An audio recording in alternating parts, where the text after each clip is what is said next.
변수를 이용하면 이렇게 탭도 권할 수 있고 또 페이지가 열리는 아코디언 같은 것도 당연히 할 수 있습니다. 그러니까 아코디언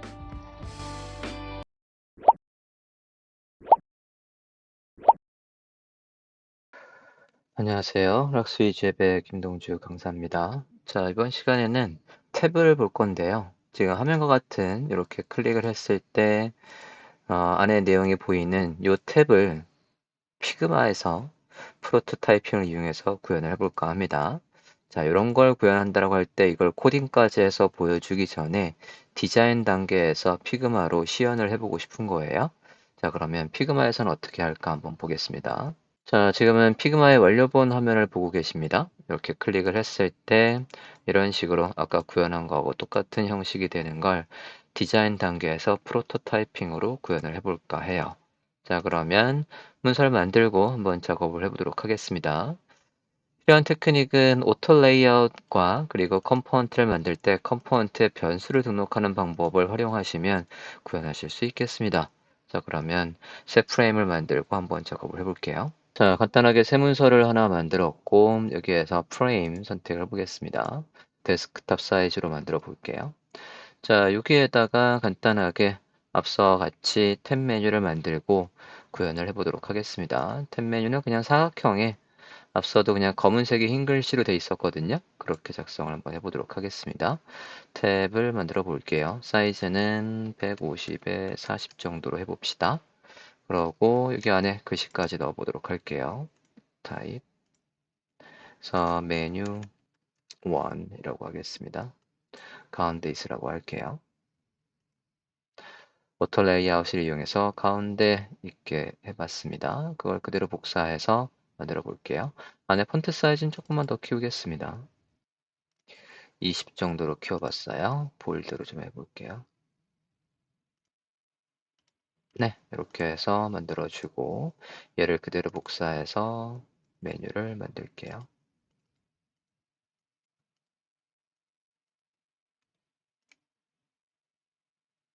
네, 이렇게 해서 메뉴 3까지 만들었고 여기에 이제 얘를 클릭했을 때 여기 화면에 이제 바뀌게끔 할 거고요. 일단 열자마자는 요게 활성화되어 있는 거니까 얘 배경 색깔과 글씨를 바꿔보도록 할게요. 검은색에 흰색으로 글씨를 선택해서 바꿔보도록 하겠습니다. 자, 이렇게 하고 안에 내용은 밑에 패러그래프로 해서 만들어 보도록 하겠습니다. 플러그인을 이용해서 내용을 만들어 보도록 하겠습니다. 플러그인은 컨텐트를 이용해서 만들어 볼게요. 텍스트에서 램썸 해서 요 텍스트를 써볼까 함입니다. 자, 타입 다시 만들어 볼게요. 만들고 글씨를 써보도록 하겠습니다.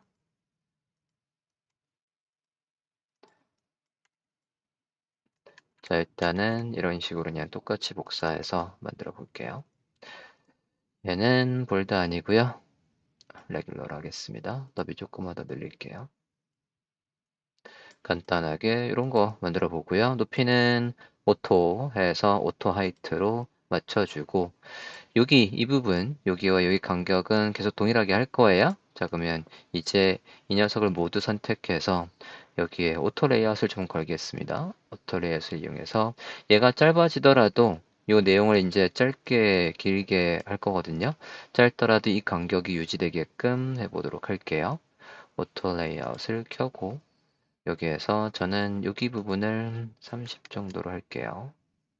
네, 이렇게 하고 뭐 여기는 상관없을 것 같아요.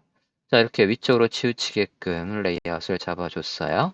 자, 이거를 그대로 컴포넌트로 등록하겠습니다. create component 등록을 해볼게요. 자, 그러면 등록한 컴포넌트를 끌어다가 작성을 해보도록 하겠습니다. 밖으로 일단 끄집어냈고요. 자, 요거를 이제 우리가 탭 메뉴라고 볼게요. 탭이라고 해보겠습니다. 탭이라고 했고 이 탭에 이제 베리에이션이 있는 거예요. 얘를 마우스 클릭해서 여기 메인 컴포넌트에서 add variant 해서 변수를 등록을 합니다. 두 번, 한 번 더 해서 만들어 주고요. 여기에서 이제 제가 얘들을 연결해서 프로토타이핑을 걸 거거든요. 프로토타이핑 걸기 편하게 조금 더 간격을 조절 좀 할게요.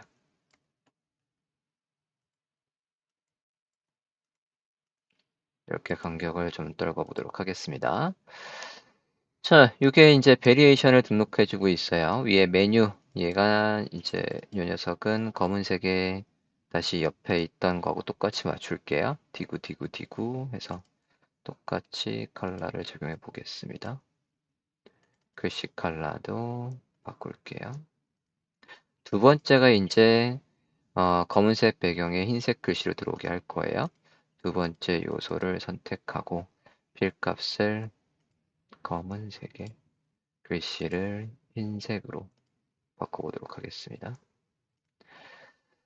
그리고 세 번째도 마찬가지 요거를 그대로 필값은 딕으로 바꾸고요. 안에 컬러 선택해서 색깔을 검은색으로 이번엔 세 번째 걸 선택하고 필값을 바꿀게요.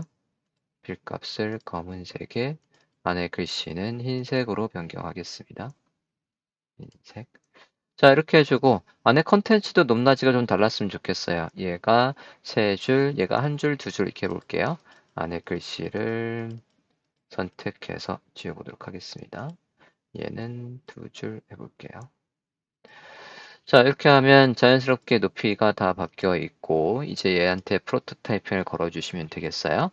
프로토타이핑은 여기 메뉴를 클릭했을 때 이제 바뀌도록 할 거거든요. 그러면 프로토타입으로 바꾸시고 화면을 프로토타입으로 변경했습니다.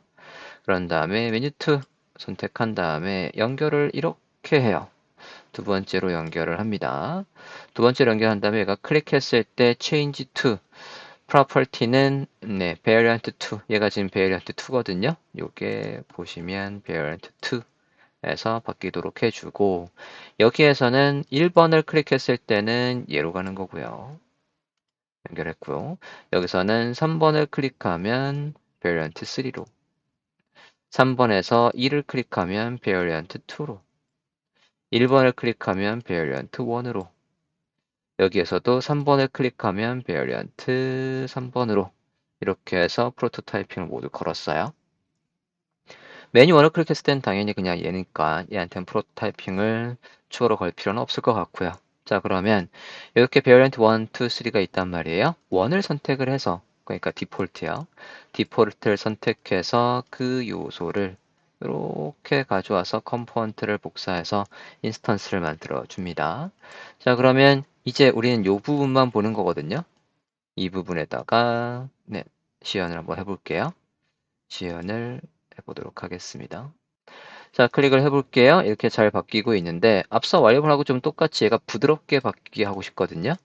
자, 그러면 다시 프로토타이핑에 가서 프로토타이핑에서 이걸 클릭했을 때 이 부분으로 바뀌는 게 지금은 즉시, 즉 인스턴트로 돼 있어요. 이 부분을 스마트 애니메이트로 바꿀게요. 마우스 올려보면 이렇게 부드럽게 열린다라고 되어 있는 거거든요. 속성의 효과가 부드럽게 바뀐다.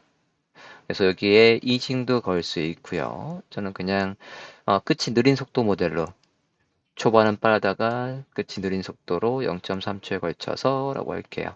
그러면 이것들을 다 똑같이 걸어보도록 하겠습니다. 여기도 다 스마트 애니메이트.